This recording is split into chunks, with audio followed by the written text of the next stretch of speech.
여러분, 퇴직 후 배우자 곁에서 지금까지 보지 못했던 다른 사람의 모습을 느끼고 당황한 적 있으신가요?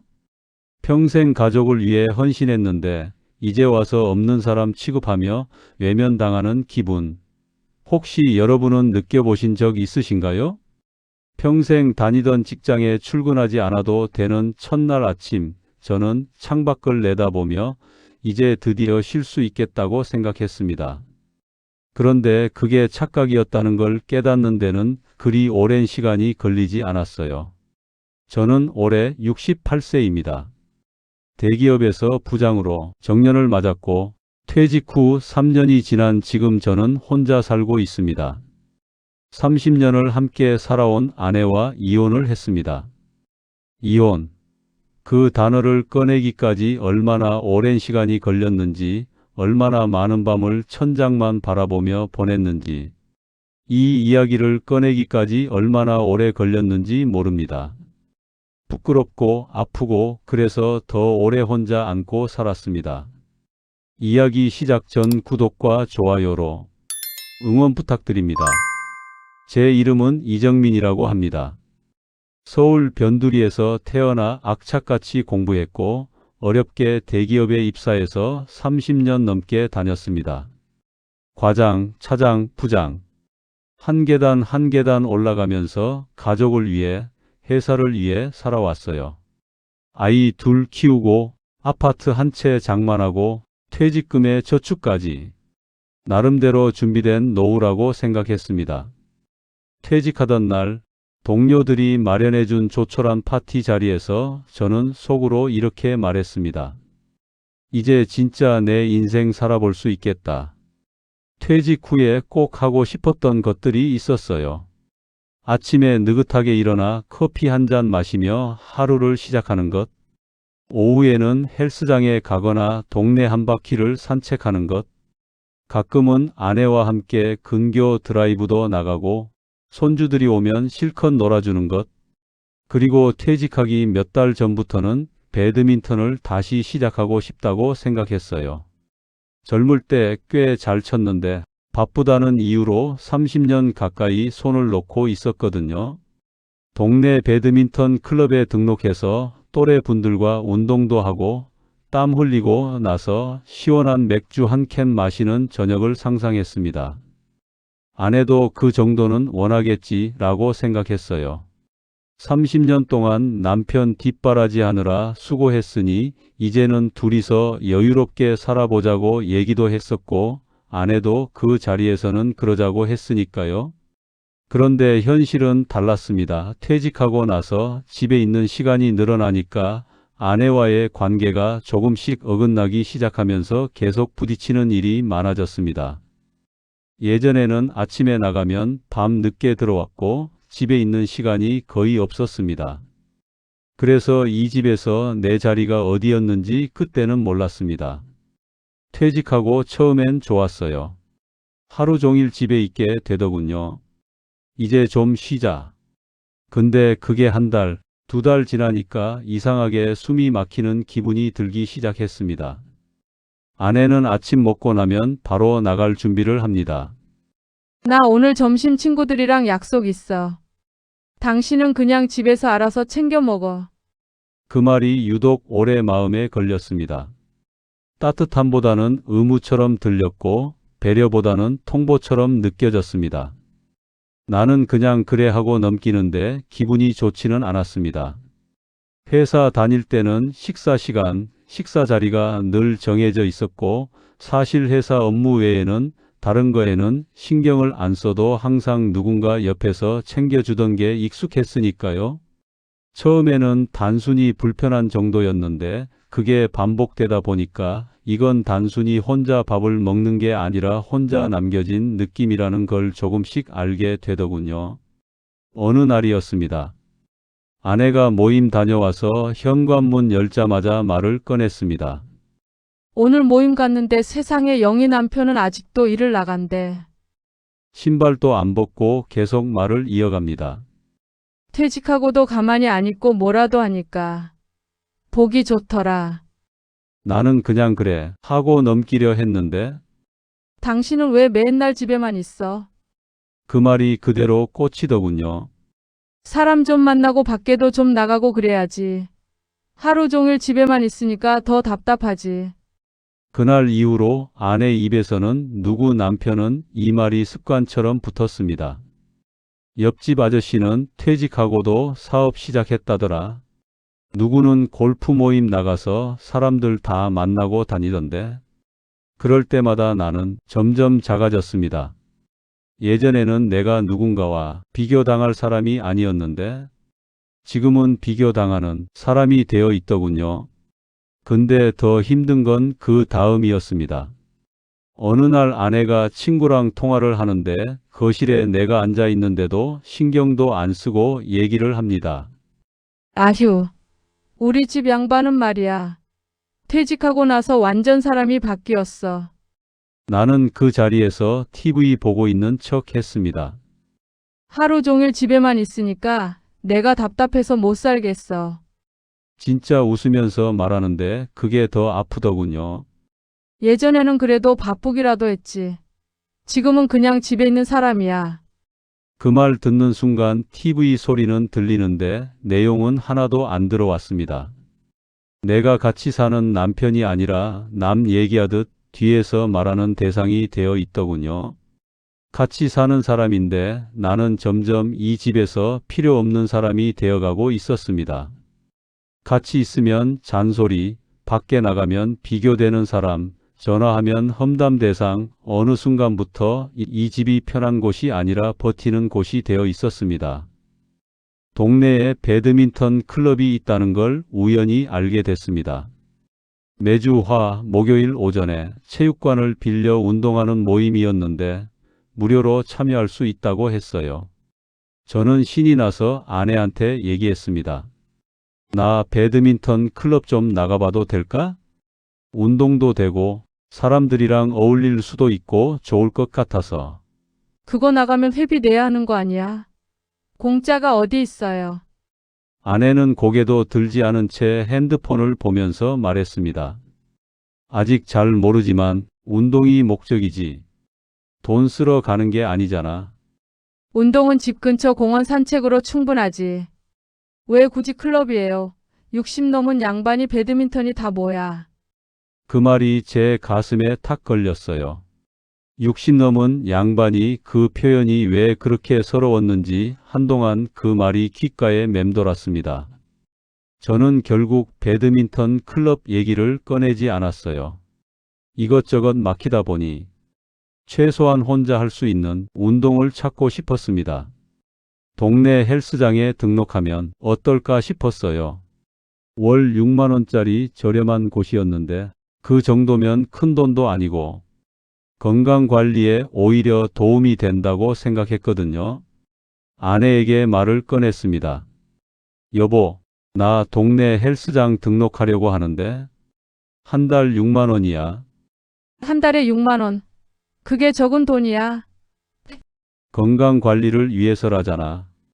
당신 연금이 얼마 나온다고 6만 원을 헬스장에 써? 걷는 운동도 있잖아. 공원 걸어 다니면 되지. 꼭 돈 내고 가야 해? 공원에 운동기구도 있고 그냥 거기서 해요. 그 말이 끝날 때 아내의 표정이 기억납니다. 더 이상 얘기할 필요도 없다는 듯 핸드폰으로 시선을 내리깔던 그 표정.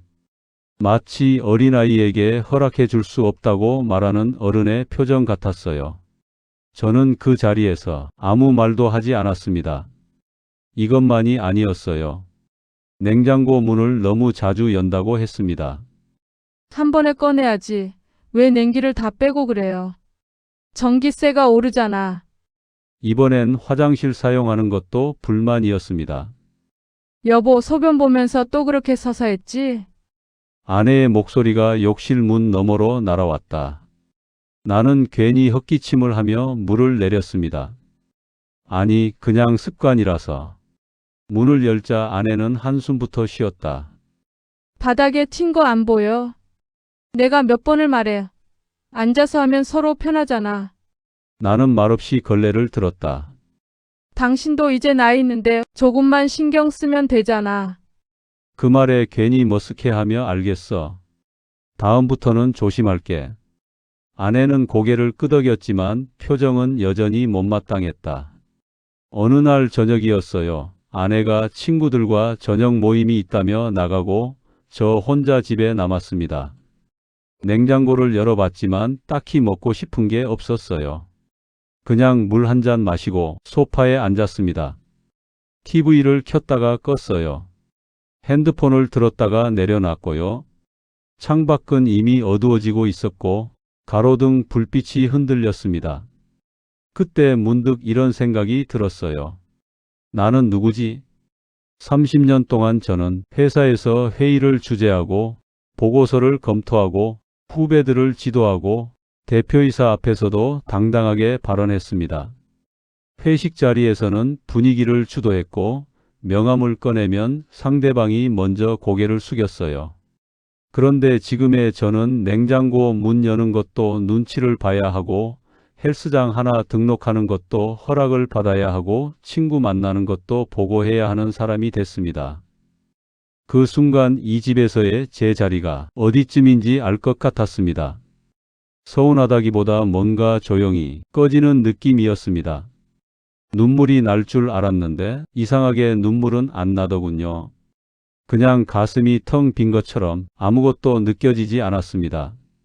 그리고 그때 처음으로 깨달았습니다. 나는 지금 이 집에서 남편으로 살고 있는 게 아니라 그냥 같이 있는 사람일 뿐이라는 걸. 그리고 어느 날 결정적 사건이 벌어진 건 제가 헬스장에서 돌아오던 평범한 오후였습니다. 현관문을 열었는데 낯선 신발이 두 켤레 놓여 있었어요. 저는 잠깐 멈췄습니다. 손님이 왔나? 거실에 들어서자 낯선 사람 둘이 거실 한가운데 서 있었어요. 40대로 보이는 남녀였는데 남자는 두꺼운 서류 파일을 들고 있었고 여자는 손에 줄자를 들고 있었습니다. 줄자를 벽에 대고 치수를 재면서 뭔가를 메모하고 있었어요. 아내는 그 옆에서 팔짱을 낀 채 고개를 끄덕이고 있었습니다. 저는 말이 나오지 않았어요. 상황을 이해하는데 몇 초가 걸렸습니다. 저기 이분들이 누구세요? 아내가 뒤를 돌아봤어요. 그런데 당황하거나 미안한 기색이 없었습니다. 오히려 제가 불쑥 들어온 사람처럼 바라봤어요. 집 내놓으려고 부동산이에요. 순간 귀가 멍해졌어요. 뭐라고? 집 팔자고. 여기 35평이 우리 둘이 살기엔 넓잖아. 관리비도 나오고 작은 데로 옮기면 생활비도 줄고. 저는 그 말을 2번, 3번 되새겼습니다. 단 한 번도 저한테 집 팔자는 소리를 한 적이 없었어요. 부동산 직원이 어색한 얼굴로 저를 봤습니다. 저도 그 사람을 봤어요. 이분은 지금 무슨 상황인지도 모르고 불려왔을 겁니다. 남편분이세요? 안녕하세요. 저는 가까스로 고개를 끄덕였어요. 아내가 부동산 직원에게 말했습니다. 25평 정도 괜찮을 것 같아요. 남편 짐이 좀 많은데 그건 정리하면 되니까. 남편 짐 정리하면 된다. 저는 그 자리에 서 있는 채로 가슴 안쪽이 서늘하게 식어가는 걸 느꼈어요. 위에서 아래로 천천히 마치 뜨거운 물에 차가운 물을 붓는 것처럼 저의 서재가 있습니다. 퇴직하고 나서 제가 유일하게 온전히 제 공간이라고 느끼는 방이에요. 30년 직장 생활 동안 모은 자료들, 업무 수첩들, 사진 몇 장, 그리고 제가 간간히 읽던 책들이 있는 방. 아무도 건드리지 않는, 아무도 들어오지 않는 방. 그 방이 남편 짐으로 불렸습니다. 안방은 그대로 쓰시고 작은 방 하나는 수납으로 쓰시면 될 것 같아요. 부동산 직원이 말했습니다. 그렇죠. 어차피 남편이 방 하나 쓰는 것도 아깝잖아요. 혼자 들어가서 뭘 하는지. 아내의 목소리는 담담했어요. 불만도 악의도 아니었습니다. 그냥 사실을 말하듯, 당연한 것을 말하듯 그게 더 무서웠어요. 분노가 치밀기보다는 이상하게 모든 소리가 멀어지는 느낌이 들었습니다. 부동산 직원이 뭐라고 말하는 소리, 아내가 대꾸하는 소리, 거실 어딘가에서 울리는 TV 소리. 다 아득하게 들렸어요. 저는 조용히 서재로 들어갔습니다. 문을 닫았어요. 책상에 앉아서 책상 위를 내려다봤습니다. 수첩들이 가지런히 꽂혀 있었어요. 연도별로 정리해둔 업무 노트들 1990년대 것도 있고 2000년대 것도 있었습니다. 어떤 것은 표지가 달아서 글씨가 잘 보이지 않아요. 그 안에는 제가 밤새워 준비한 기획안들, 까다로운 거래처와의 협상 메모들, 후배들에게 전달하려고 정리한 노하우들이 빽빽하게 적혀 있습니다. 저는 그 수첩 하나를 손에 들었어요. 가죽 표지가 손바닥에 닿는 감촉이 느껴졌습니다. 오래 만져서 부드럽게 길든 표면 이 수첩을 처음 샀을 때 저는 과장이었어요. 야근을 밥 먹듯 했고 주말에도 출근했습니다. 아이들이 어릴 때 소풍 한번 같이 못 갔던 것도 그 시절이었어요. 이게 짐이구나. 정리해야 할 짐. 저는 수첩을 내려놓았습니다. 창문 너머로 오후 햇살이 비스듬히 들어왔어요. 먼지가 햇살 속에서 천천히 떠다녔습니다. 그걸 멍하니 바라봤어요. 거실에서 아내의 목소리가 들렸습니다. 이라인 복도 쪽으로 나온 물건들도 좀 정리해야겠네요. 남편이 자꾸 이것저것 꺼내서 두거든요. 저는 더 이상 들리지 않았어요. 들으려 하지 않았습니다. 그 대신 이 생각이 들었어요. 나는 이 집에서 처분해야 할 짐과 같은 취급을 받고 있다. 집을 팔지 말지, 어디로 이사할지. 그 결정에 내 이름은 없었습니다. 부동산 직원이 오는 날짜도, 집을 내놓을지 말지도 수십 년을 함께 갚아온 집인데 저는 그 결정 과정에 존재하지 않았어요. 그게 분노보다 더 깊은 감각으로 스며들었습니다. 나는 이 사람에게 상의해야 할 대상이 아니구나. 부동산 직원이 돌아간 뒤 아내가 서재 문을 반쯤 열었어요. 이야기 들었죠? 집 정리해야 하는데 당신 책이며 저 수첩들 좀 처분해야 할 것 같아. 저는 대답하지 않았습니다. 묵은 것들 왜 이렇게 쌓아둬요? 쓰지도 않으면서. 그 말이 끝났을 때 저는 천천히 고개를 들었어요. 아내의 얼굴을 바라봤습니다.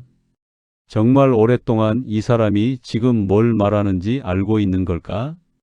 이게 나한테 어떻게 들리는지 조금이라도 생각해 본 걸까? 그 눈빛에서 저는 아무것도 읽을 수 없었어요. 그게 답이었습니다. 그날 밤 저는 잠을 잘 수 없었어요. 옆에 누운 아내의 숨소리가 규칙적으로 들렸습니다. 깊은 잠에 든 사람의 숨소리, 아무 일도 없었다는 듯 편안히 자는 그 숨소리를 들으며 저는 천장만 바라봤어요. 30년 동안 저는 매일 새벽같이 일어나 양복을 입고 넥타이를 메고 집을 나섰습니다. 비가 오는 날도, 몸이 아파도, 두 아이 돌잡이 때도, 중요한 가족 행사가 있는 날도 출근을 먼저 했어요. 회사가 먼저였고 가족은 그 다음이었습니다. 그렇게 해야 한다고 생각했거든요. 명절마다 보너스를 받아오고 아파트 대출을 갚고 아이들 학원비를 댔습니다. 큰딸 결혼식 때 스스로 비용을 마련했고 아들이 사업을 시작한다고 했을 때도 시드머니를 내줬어요. 그런데 지금 제가 받는 대우가 이겁니다. 저는 눈을 감았습니다. 눈꺼풀 안쪽이 따뜻했어요. 눈물이 나려나 싶었는데 나오지 않았습니다. 이미 눈물도 다 써버린 건지 아니면 너무 지쳐버린 건지 한 가지 생각이 머릿속을 계속 맴돌았어요. 이렇게 살다가 끝내는 게 맞는 걸까? 남은 날들이 얼마나 될지 모르지만 그 날들을 이렇게 보내야 하는 걸까?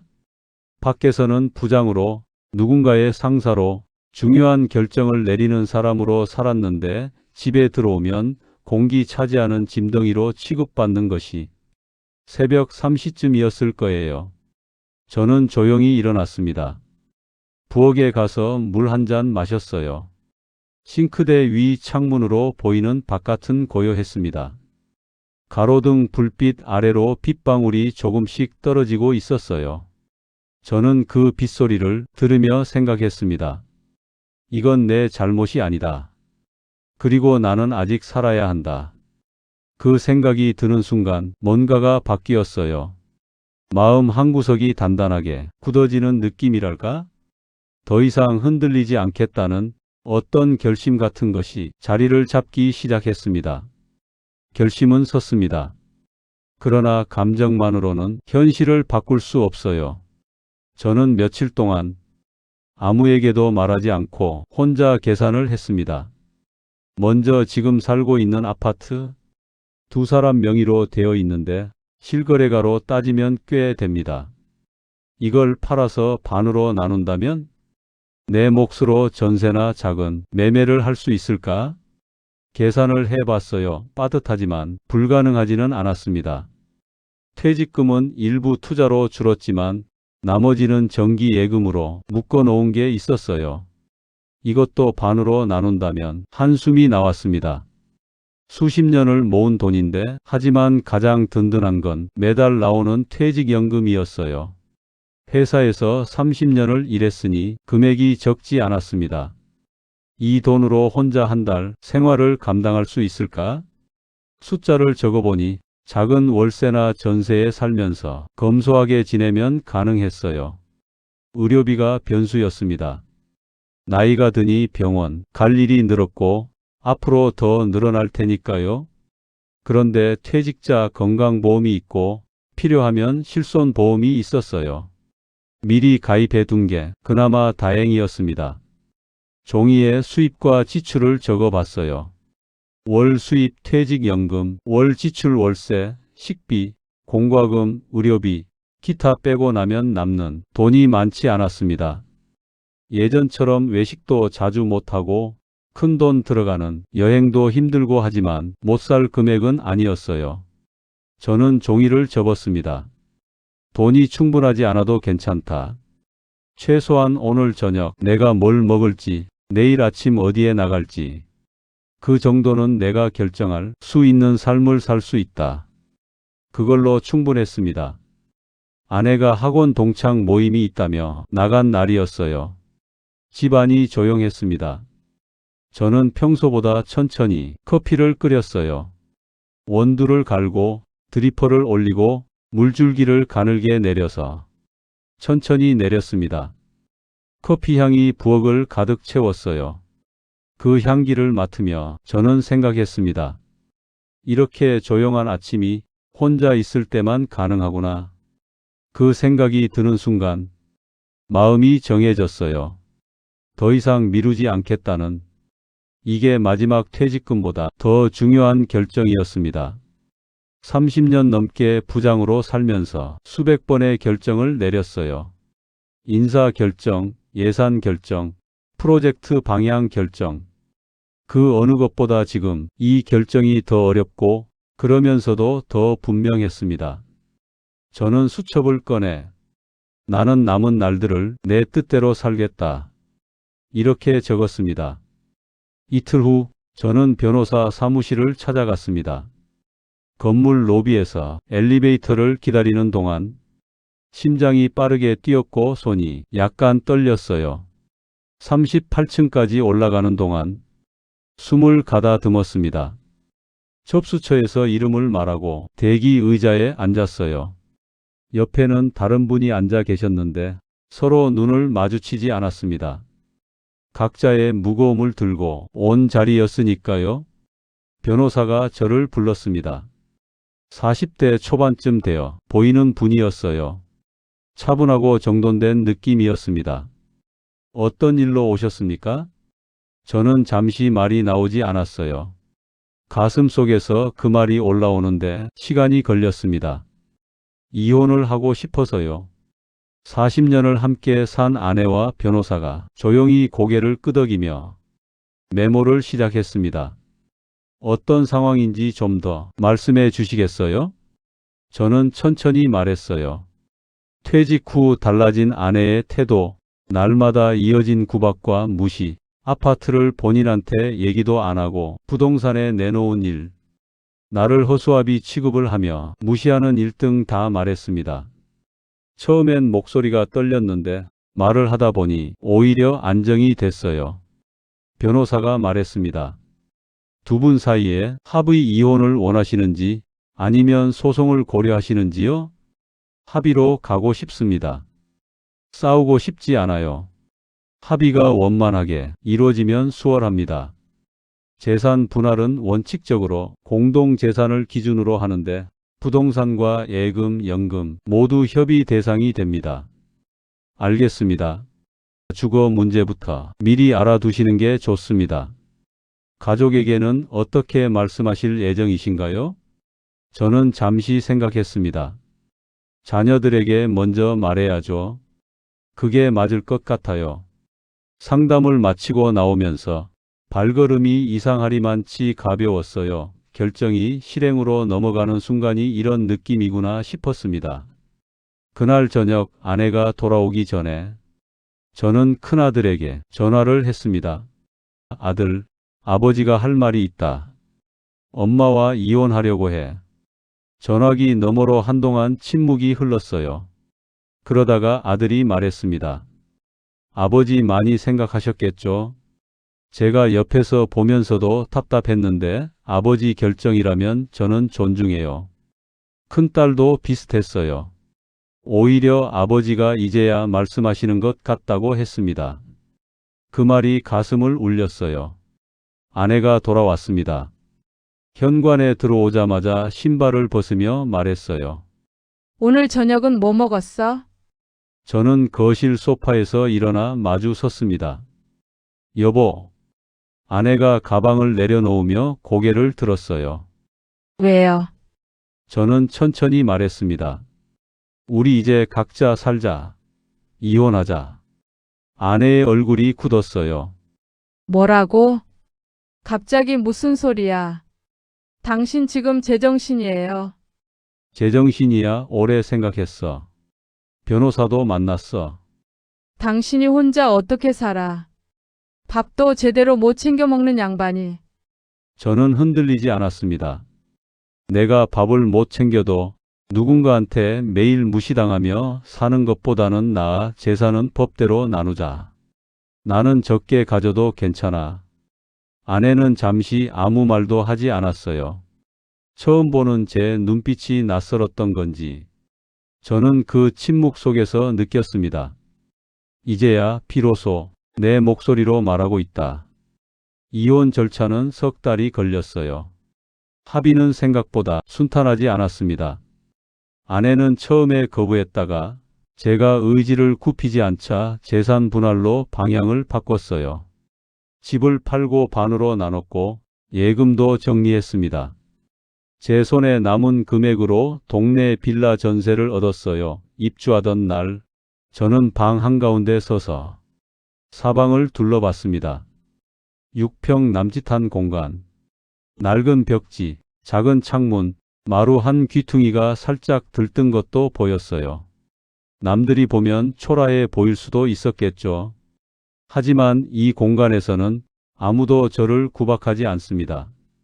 그게 충분했어요. 첫날 밤은 마트에서 사온 컵라면을 끓여 먹었습니다. 뜨거운 김이 올라오는 라면 위로 달걀 하나를 깨넣으면서 이상하게도 기분이 좋았어요. 누가 뭐라고 할 사람이 없으니까요. 라면 하나 먹는데 눈치를 볼 필요가 없다는 것이 이렇게 편안한 일인지 살면서 처음 알았습니다. 문제는 그 다음부터였어요. 세탁기 앞에서 한참을 멍하니 서 있었습니다. 어떤 코스로 돌려야 하는지 몰랐거든요. 큰딸을 불러서 물어봤는데 딸이 와서 하나하나 알려줬어요. 아버지, 세탁기는 이 버튼 누르면 되고요. 세제는 여기 넣는 거예요. 그래 알겠다 아버지. 혼자 밥은 해 드시고 있어요? 응, 조금씩 배우는 중이야. 딸이 빙긋 웃었어요. 잘 하실 거예요. 아버지 밥을 처음 할 때는 물 조절을 못해서 죽처럼 됐어요. 두 번째는 물이 부족해서 딱딱하게 됐고요. 세 번째가 되어서야 겨우 먹을 만한 밥이 나왔는데 그 밥 한 그릇이 왜 그렇게 뿌듯했는지 모릅니다. 제 손으로 만든 밥이었거든요. 청소도 마찬가지였어요. 처음엔 청소기를 어떻게 다루는지 몰라서 먼지를 도리어 흩뿌려 놓기도 했습니다. 그래도 아무도 뭐라고 하는 사람이 없으니 그냥 다시 닦으면 그만이었어요. 혼자 사는 기술을 익히는 과정이 처음엔 불편했지만 어느 순간부터는 재미가 됐습니다. 전세 계약을 마치고 한 달쯤 됐을 때 동네 배드민턴 클럽을 찾아갔습니다. 퇴직 후 아내 눈치에 포기했던 그 배드민턴이요. 처음 오셨어요? 모임을 이끄는 분이 먼저 말을 걸었어요. 60대 중반의 남자분이었는데 웃는 얼굴이 편했습니다. 내 젊을 때 좀 쳤는데 오랫동안 손을 놓았어요. 괜찮아요. 여기 다들 비슷해요. 그날 첫 게임을 했어요. 30년 만에 라켓을 잡으니 손에 힘이 제대로 들어가지 않았어요. 공을 치는 타이밍도 달라지고 발도 예전처럼 빠르게 움직이지 않았습니다. 그래도 괜찮았어요. 셔틀콕이 라켓에 맞는 그 경쾌한 소리가 이렇게 좋을 줄 몰랐습니다. 땀이 흘렀어요.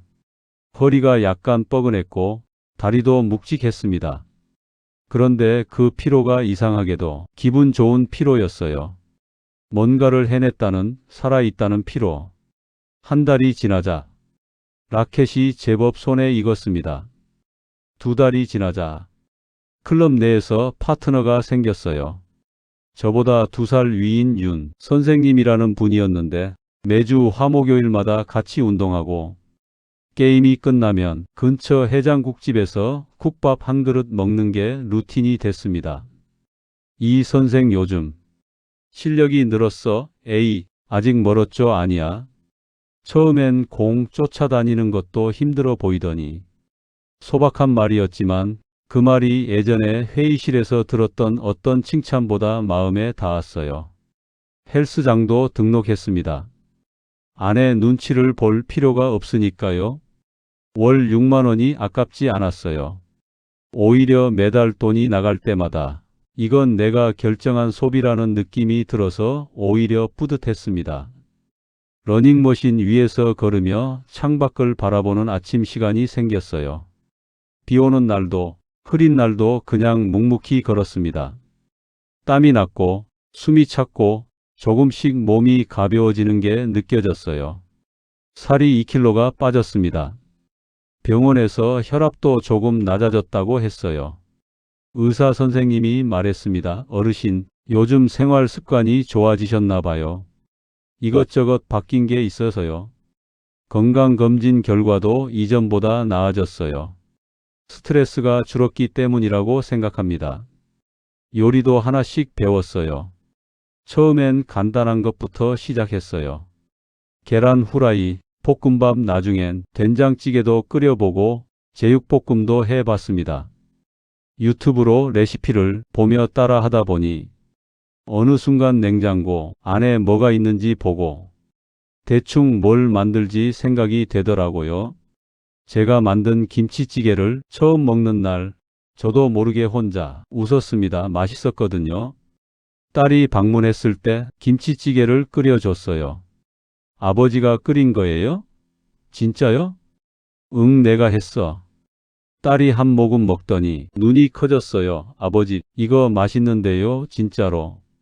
그 한마디가 30년 직장 생활 중에 받은 어떤 성과 평가보다 기뻤습니다. 이웃과의 관계도 생겼어요. 같은 빌라 3층에 사시는 박 선생님이라는 분이 가끔 복도에서 말을 걸었습니다. 비슷한 나이에 혼자 사시는 분이었는데 가끔 반찬도 나눠주시고 제가 과일 한 봉지 사다 드리면 좋아하셨어요. 소박한 관계였지만 진심이 있었습니다. 이혼하고 1년이 지났습니다. 어느 저녁 저는 작은 원룸 창가에 앉아 바깥을 바라봤어요. 노을이 지고 있었는데 하늘이 주황에서 보랏빛으로 천천히 바뀌었습니다. 그 색깔이 눈에 들어오는 게 오래간만이었어요. 예전엔 이런 하늘을 본 적이 없었던 것 같아요. 늘 바빠서인지 아니면 마음에 여유가 없어서인지 저는 생각했습니다. 내가 왜 그렇게 오래 참았을까? 정답은 하나가 아닌 것 같아요. 두려움이었을 수도 있고 익숙함이었을 수도 있고 그래도 가족이라는 이름이 무게였을 수도 있습니다. 하지만 한 가지는 분명해졌어요. 존중받지 못하는 관계에서는 아무리 오래 함께해도 외롭습니다. 같은 공간에 있으면서 더 외로운 것이 있는데 저는 그 외로움 속에 너무 오래 있었어요. 그리고 또 하나 나이가 들어도 새로운 것을 시작할 수 있습니다. 배드민턴을 30년 만에 다시 잡았고 헬스장에 처음 등록했고 혼자 밥을 해먹는 법을 배웠어요. 못할 것 같았던 것들이 하나씩 되었습니다. 늦었다고 생각했던 것들이 사실은 이제 시작일 수도 있어요. 혹시 지금 비슷한 상황에 계신 분이 있다면 제가 겪어온 것을 바탕으로 몇 가지 말씀드리고 싶어요. 첫째, 참는 것이 미덕이라는 생각은 한번 의심해 보세요. 참는 것은 때로 관계를 지키는 방법이지만 참는 동안 나 자신이 무너져 내리고 있다면 다시 생각해 볼 필요가 있습니다. 관계를 지키는 것도 중요하지만 나 자신을 지키는 것도 그만큼 중요해요. 둘째, 변화하기 전에 먼저 대화를 시도해 보세요. 저는 충분히 대화를 시도했지만 변화가 없었습니다. 어떤 분들은 진솔한 대화 한 번으로 관계가 달라지기도 해요. 대화가 먼저입니다. 다만 그 대화가 반복적으로 외면당한다면 그것도 하나의 답입니다. 셋째, 현실적인 계산을 미리 해두세요. 감정만으로 큰 결정을 내리는 건 위험합니다. 재산이 어떻게 되는지, 생활비는 어떻게 충당할 것인지, 주거는 어떻게 할 것인지, 변호사 상담도 미리 받아두는 것이 좋아요. 아는 것이 많을수록 두려움이 줄어듭니다. 넷째, 혼자 사는 기술은 배울 수 있어요. 처음엔 어렵습니다. 밥 짓는 것도, 세탁기 돌리는 것도, 청소하는 것도 하지만 하다 보면 됩니다. 못할 것 같은 일들이 생각보다 금방 익숙해져요. 스마트폰으로 모르는 것은 다 찾아볼 수 있는 세상이잖아요. 다섯째, 새로운 관계를 두려워하지 마세요. 혼자라고 해서 외로운 것은 아닙니다. 오히려 지금 저는 배드민턴 클럽 친구들, 이웃 선생님, 아이들과 더 건강한 관계를 맺고 있어요. 억지로 이어진 관계가 아니라 진심이 통하는 관계들이에요. 이혼이라는 단어는 여전히 무겁습니다. 40년을 함께한 사람과 헤어진다는 것, 살던 집을 나온다는 것, 재산을 나눈다는 것 쉬운 일이 하나도 없었어요. 하지만 저는 지금 후회하지 않습니다. 오히려 더 일찍 이 결정을 내렸더라면 어땠을까 하는 생각도 들어요. 그랬더라면 조금 더 건강하게, 조금 더 활기차게 새 출발을 했을 수도 있었겠죠. 아침에 눈을 뜨면 오늘은 뭘 할지 내가 먼저 생각할 수 있습니다. 배드민턴을 나갈지, 헬스장을 갈지, 집에서 책을 읽을지. 작은 결정들이지만 그게 온전히 내 것입니다. 늦었다고 생각하지 않아요. 살아있는 오늘이 있는 한 시작은 언제든 가능합니다. 여러분의 노후가 누군가의 눈치 속에 갇혀 있지 않기를 바랍니다. 여러분의 오늘이 여러분 자신의 결정으로 가득 채워지기를 진심으로 응원합니다. 오늘 이 이야기가 조금이나마 도움이 되셨다면 구독과 좋아요, 댓글로 응원해 주세요. 이런 이야기들이 더 많은 분들께 닿을 수 있도록 주변에 공유도 부탁드립니다. 긴 이야기 끝까지 함께해 주셔서 진심으로 감사합니다. 오늘도 건강하고 따뜻한 하루 보내세요.